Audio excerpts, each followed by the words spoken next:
Good morning, children. This is English for class 8. Today's lesson, can you guess? Yes, the summit within. And who's the writer, children? Major H.P.S. Ahluwalia. Okay, first let's have a look at the introduction. Major H.P.S. Ahluwalia was a member of the first successful Indian expedition to Mount Everest in 1965. In this lesson, he has talked about his experience of climbing the world's highest summit. He tells the readers how the physical conquest changes one on a personal and spiritual level. Actually, it changes one completely. That is what is used in the lesson. Do you remember, children? Yes.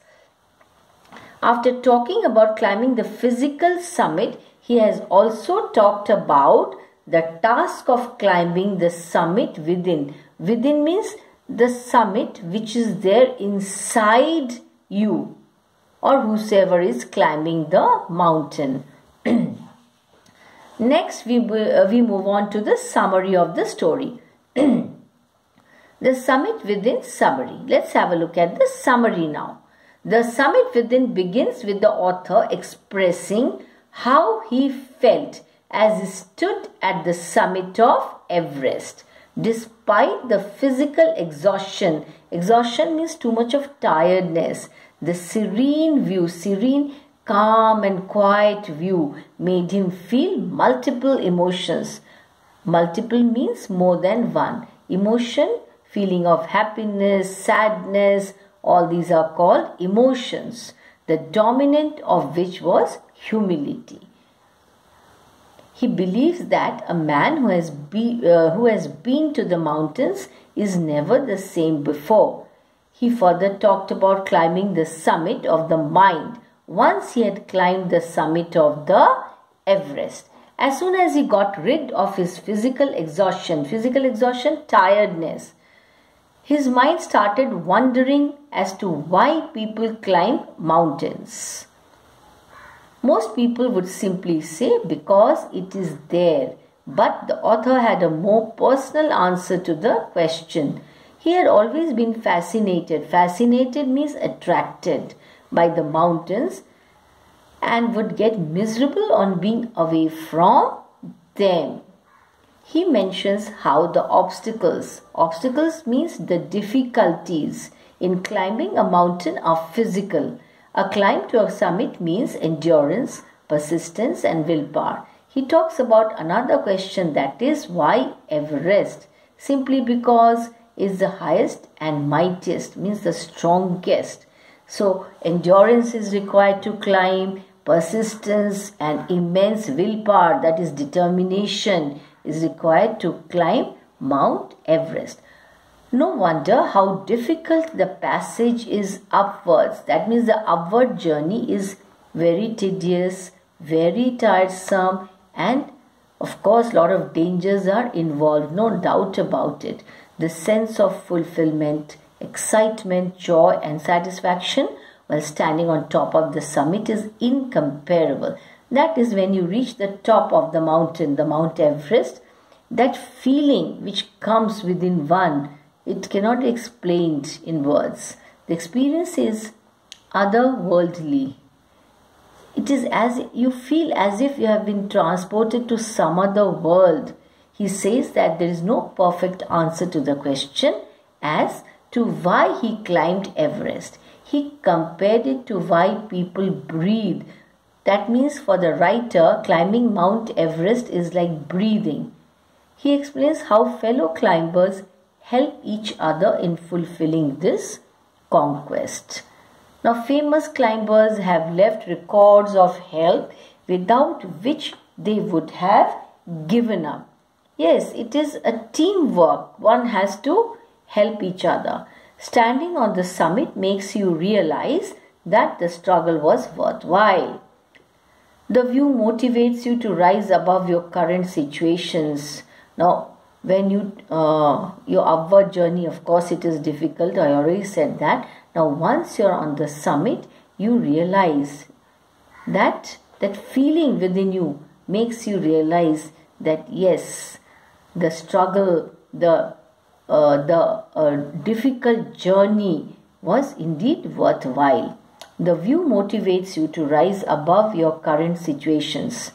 It provides a means for communion with God on the highest peak. It is as if you are able to communicate with God when you are on top of the Everest. He explains how you bow down and make your submission to the God you worship. That means what? In very simple words, you thank God. The group had left pictures and relics of the gods they believed in. He then continues talking about the other summit. What is that other summit? The summit within which is harder to climb. And that summit is within one. And that summit is very difficult to climb. But any climb, regardless of physical or spiritual, holds the capacity to change you completely. He expresses that having successfully climbed the Everest has given him the strength to face all the problems, But any climb, regardless of physical or spiritual, that means whether it is physical or spiritual, it changes you completely. Why? Because that climb is such full of difficulties, full of problems. That is why it makes the person such that afterwards also in his life he is able to face all the problems very courageously, very bravely. Okay children, now I have the difficult words with the meanings for you children. Please go through, note down in your notebook so that when you're reading the story, the lesson, you do not have any problem in understanding the lesson. So now let's have a look at the difficult words and meanings. Surged. Now what is the meaning of surged, children? Surged means arose suddenly and intensely. Summit, the highest point of a hill or a mountain is called the summit. Panorama, view of a wide area, that is panorama. Humility, the quality of having a modest or low view of one's importance. Jubilant means extremely happy or very, very happy.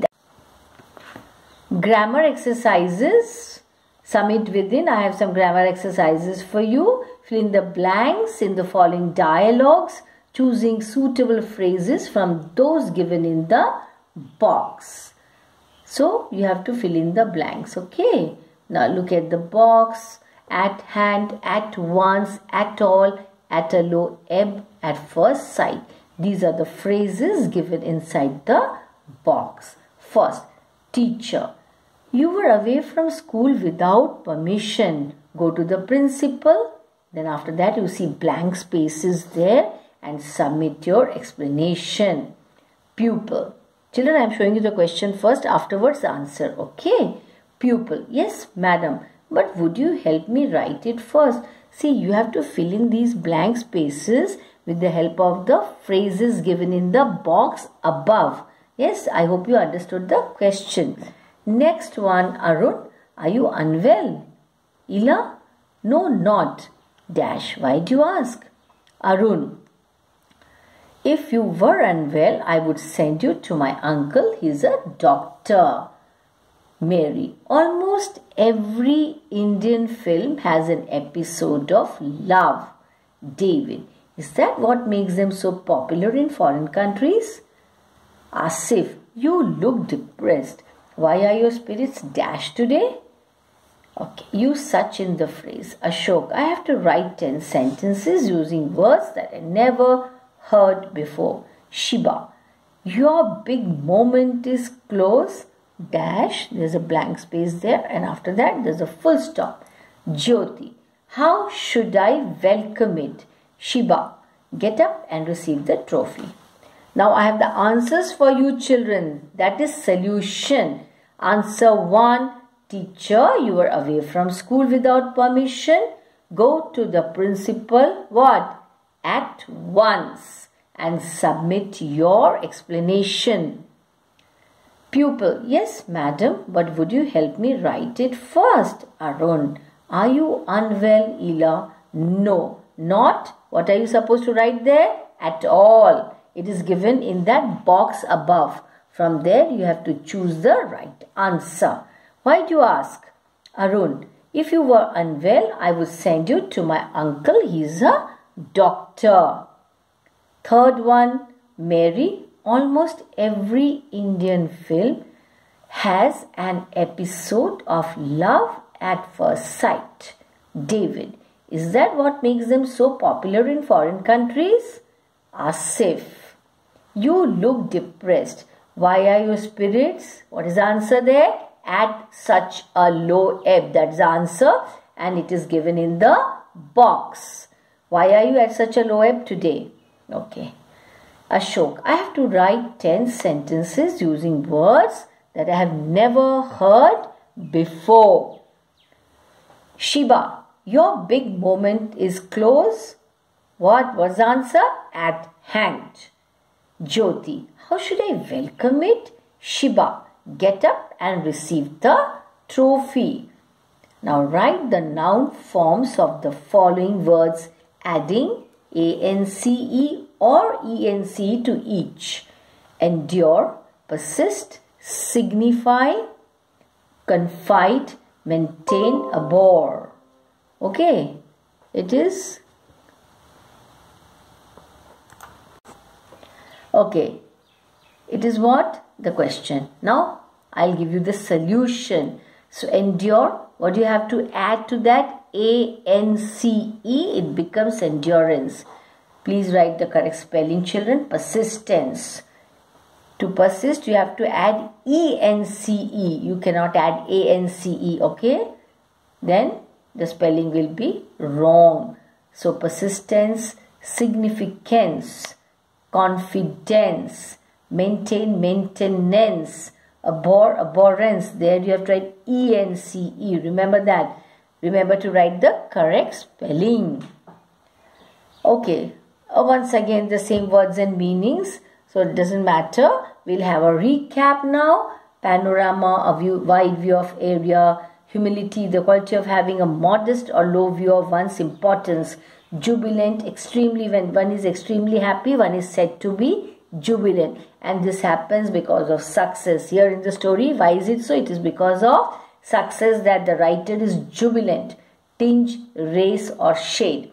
Surged, rose suddenly and intensely. Summit. See, what's the heading of the lesson? Summit within. The highest point of a hill or a mountain.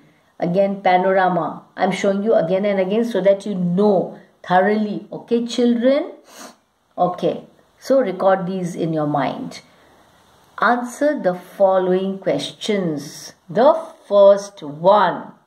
What are the 3 qualities that played a major role in the author's climb? The 3 qualities that played a major role in the author's climb are. Just now I showed these words to you. Endurance, persistence and willpower. You have to remember these answers and you have to note down. Okay, and read them again and again. Exams are approaching. Next one. Why is adventure which is risky also pleasurable? An adventure which is risky in nature poses great challenges and obstacles in its path. Human beings attain immense pleasure and satisfaction in overcoming these obstacles. You know, some people by nature they are adventurous, like the author here, Major HPS Ahluwalia. That is why he decided to climb Mount Everest. What was it about Mount Everest that the author found irresistible? The author could not resist climbing Mount Everest because it is the highest and the mightiest. It has defied many attempts. It demands one's last ounce of energy. It means that the energy that is present in your body, the total amount, is all used up. Why is it all used up? So much energy? Yes, because the upward climb and the downward climb. Both require so much of energy. That is the reason. One does not do it. Climb a high peak for fame alone. Why does one do it really then? What is the reason? Okay, let's have a look at the answer. It is true that one does not climb the highest peak for fame alone. That is not to become famous. It is a test of one's endurance, persistence and willpower. And it makes you very strong, makes you very courageous. Later on also in life, you can face all the challenges, all the problems very, very boldly and courageously.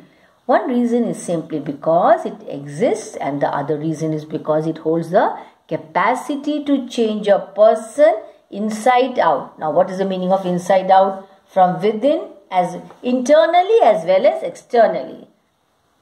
It transforms the climber spiritually and emotionally. You get connected to God. You know, the writer here feels that he has come closer to God. Yes.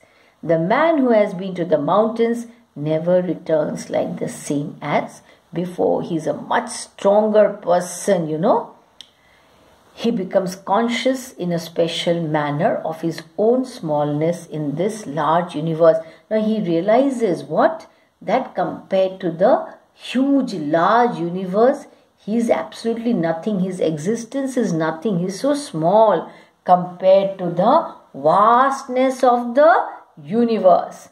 This awareness defines an emotion mentioned in the first paragraph. Which is the emotion? He becomes conscious in a special manner of his own smallness in this large universe. This awareness defines the impact of humility. That means to be humble all the time on the person after having climbed the highest peak. Okay, the sixth question. What were the symbols of reverence left by members of the team on Everest? As leaving symbol of reverence on Everest, the author left a picture of Guru Nanak Dev. Why? Because he's Punjabi. His fellow climbers Rawat and Fudorji left pictures and relics of goddess Durga and Buddha respectively. Edmund Hillary built a cross because he's Christian. Heap of rocks, and they kept this under a heap of rocks in the snow. Okay. What, according to the writer, did his experience as an Everester teach him? What did it teach him? The author goes about thinking that his experience as an Everester has given him both the strength and inspiration to deal with life's painful experiences with determination and what? Firmness. Write a sentence against each of the following statements. Your sentence should explain the statement. You can pick out the sentences from the text and rewrite them. The first one has been done for you. The experience changes you completely. One who has been to the mountains is never the same again. So this is done for you as an example so that you know what to write. Second, man takes delight in overcoming obstacles. Third, mountains are nature at its best. The going was difficult, but the after effects were satisfying. The fifth one, the physical conquest of a mountain is really a spiritual experience. Now the solution, that is the answers, children. Please note down. Go through the answers, the questions and answers very carefully, very thoroughly. The answers. The first one, the experience changes you completely. One who has been to the mountains is never the same again. Okay, now the second one, man takes delight in overcoming obstacles. The obstacles in climbing a mountain are physical. A climb to a summit means endurance, persistence and willpower. See, this particular, these points, these words rather, endurance, persistence and willpower are again and again repeated in the story. Why? Very important, because the summit helps in endurance, persistence and willpower. The demonstration of these physical qualities is no doubt exhilarating, which gives you immense joy. Mountains are nature at its best. Mountains are nature at its best was the answer. Mountains are means of communion with God. That is, you are able to communicate with God. That is communion. Okay, the fourth one, children. The going was difficult, but the after effects were satisfying. The physical conquest of a mountain is only one part of the achievement. There is more to it than that. It is followed by a sense of fulfillment. Means satisfaction, contentment, happiness, pleasure. The physical conquest of a mountain is really a spiritual experience. You get connected to God. There is the fact that Everest is not just a physical climb. The man who has been to the mountain top becomes conscious in a special manner of his own smallness in this large universe. Okay, children?